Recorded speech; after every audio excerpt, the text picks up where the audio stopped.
Wikipedia and community notes are somewhat similar. I know I actually like community notes, to be honest with you. The only thing you have to be careful with community notes is that now went everywhere. Hey, this is what it is on. At the end of the day, you know how hard it is to build a national insurance agency dealing with regulators in every state. Tom was the president of the insurance company.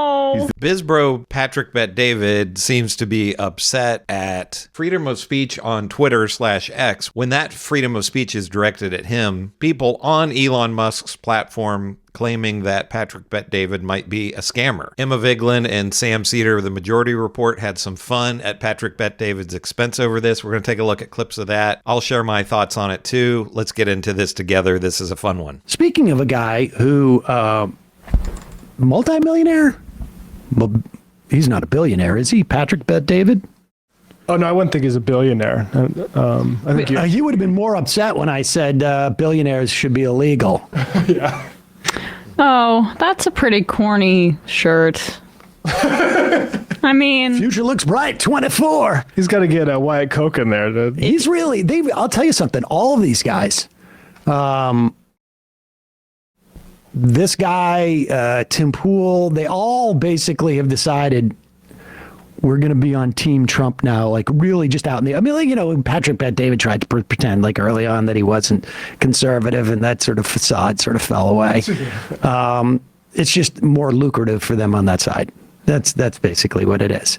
But here's Patrick Bet-David.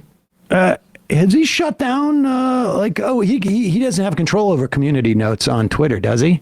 What happened to this guy? Who, Musk? Supposedly he doesn't have control over it, but I feel like, that might be... Do you think there's some competition between Patrick Bet-David and Musk? I mean, they're both, I think there's a sort of solidarity between them. I would imagine. Yeah.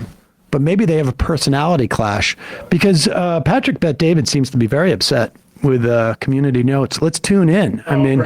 Let's see what they're saying. Some of the words, a community notes section came up, Rob. If you can pull this up. I saw one on, they called Vivek, scammer, con artist. They called, there's a bunch, but here's one right here. Such a lazy, weak But put this one up there right there on the tweet that I put up. Look at the bottom there. Patrick Bet-David made his money by founding a predatory multi-level marketing pyramid scheme, which he then used to market himself as a business guru on YouTube. He is essentially a scam artist. By the way, the community notes allowed that for a couple hours. Then it was taken down. Okay, that's the whole community notes concept. Wikipedia. So I don't know for sure about Patrick Bet-David, but I would guess he's one of these free speech guys. Hey, you can't curtail free speech. So even though this was casting him in a negative light, it would seem pretty hypocritical to me if he is in favor of these things being taken down, because, hey, that's just freedom of speech. That's just somebody's opinion.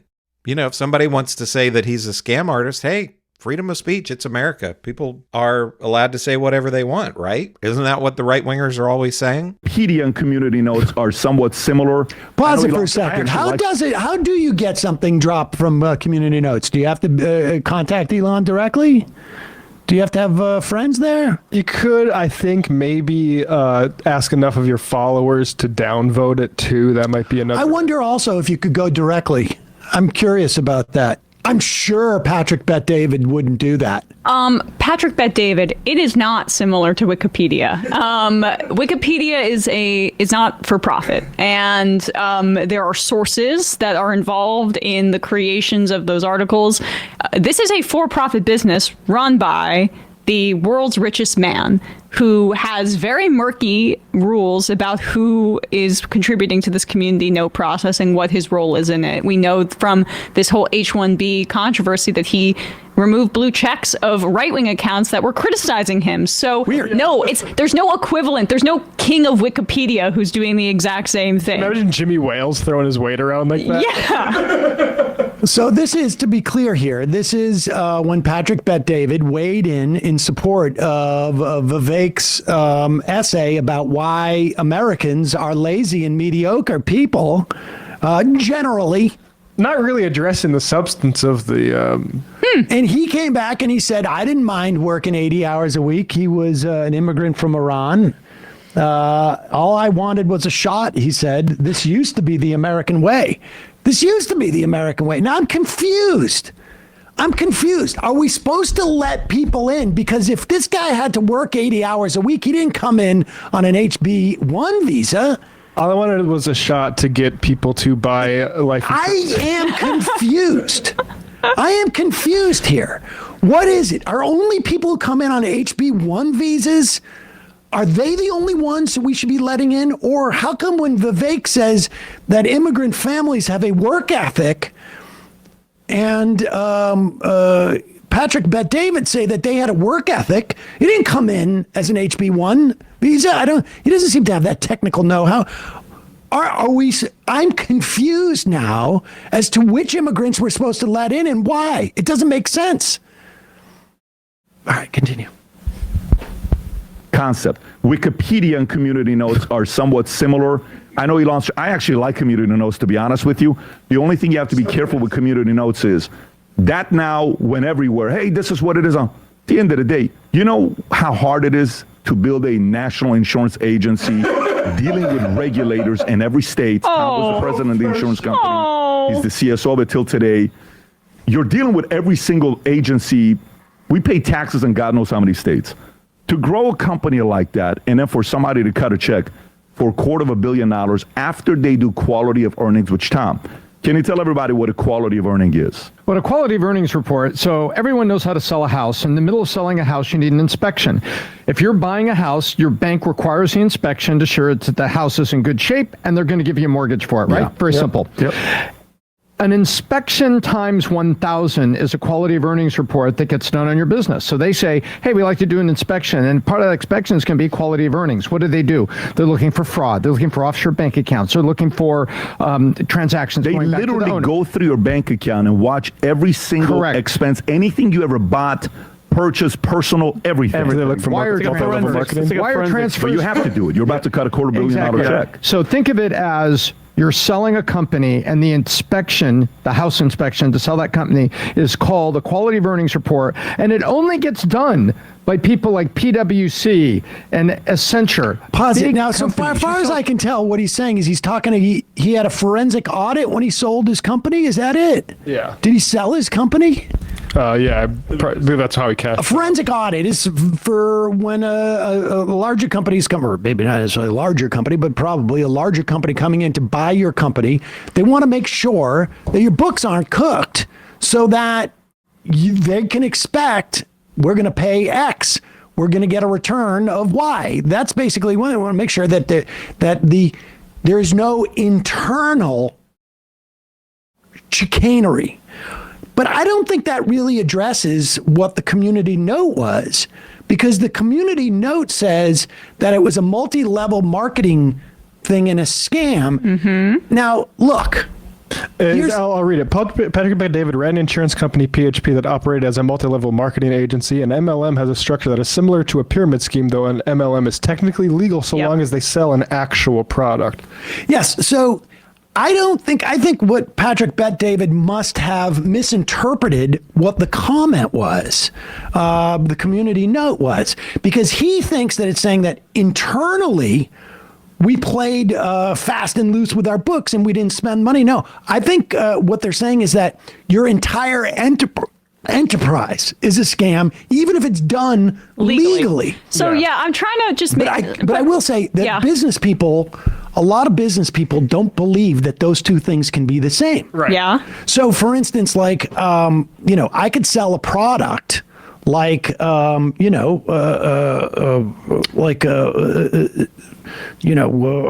some type of like a brain supplement. Yeah. I could send you a supplement that says like, and I can make the claim like, look, in my experience, these brain supplements make me feel much sharper. Like I remember 3 weeks ago, Emma, I couldn't even remember, where I had left my shoes in the office. And now I've been taking this for 3 weeks.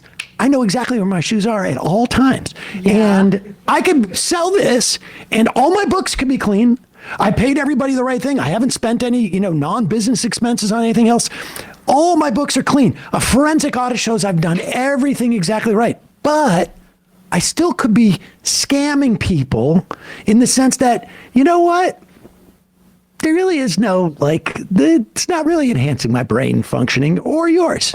Because at the end of the day, and for people that may not be aware of these MLMs, and this has been the accusation against Patrick Bet-David that many of the employees are not making much money, if any money at all. That was the accusation that was leveled against this company.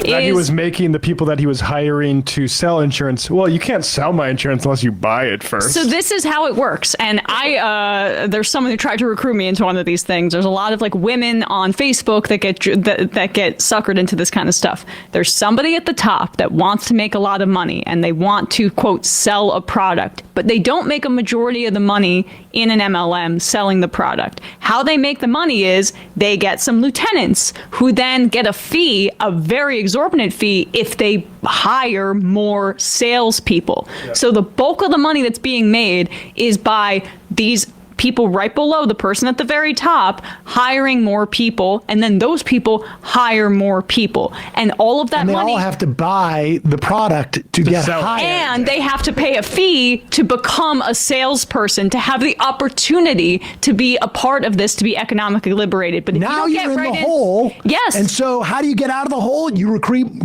more people to do what you did. And so the only people that make money off MLMs are the people that get in right at the beginning, who are at the top of the pyramid. Everybody else, so that accusation about those agents almost that a majority of them are making almost no money, that accusation would make sense if this was actually a multi-level marketing scheme, which is a legal fraud that is perpetrated on people. And Emma Vigeland and Sam Seder are exactly right about this. Patrick Bet-David can legally say, hey, I didn't scam anybody. This isn't illegal. You know, my books are fine. I'm not doing anything illegal there. There are a lot of things allowed to be sold in the United States that are scams. You know, Sam Seder gives the example of supplements. You know, there are a whole lot of supplements on the market that do absolutely nothing. But in our capitalist system in the United States, they're allowed.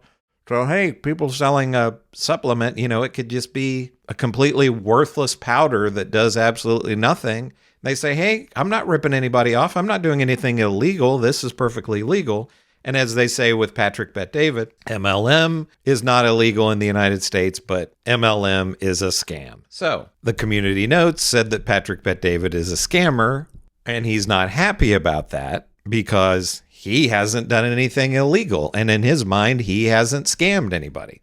And I guess in terms of the law in the United States, he hasn't scammed anybody, even though everybody or most people know that it's a scam. But I still think, circling back, you know, they didn't talk anything about freedom of speech. I think it's funny that all the freedom of speech warriors on the right, who are always talking about freedom of speech, and hey, we've got Elon Musk there who's a freedom of speech warrior, and he's built this platform that's free and people are going to be able to say whatever they want. Well, then people are saying their opinion about Patrick Bet-David and he doesn't like it very much. So is he really in favor of freedom of speech? You let me know in the comments. What do you think about this with Patrick Bet-David? Do you think he's a scammer? Do you think MLM is a scam?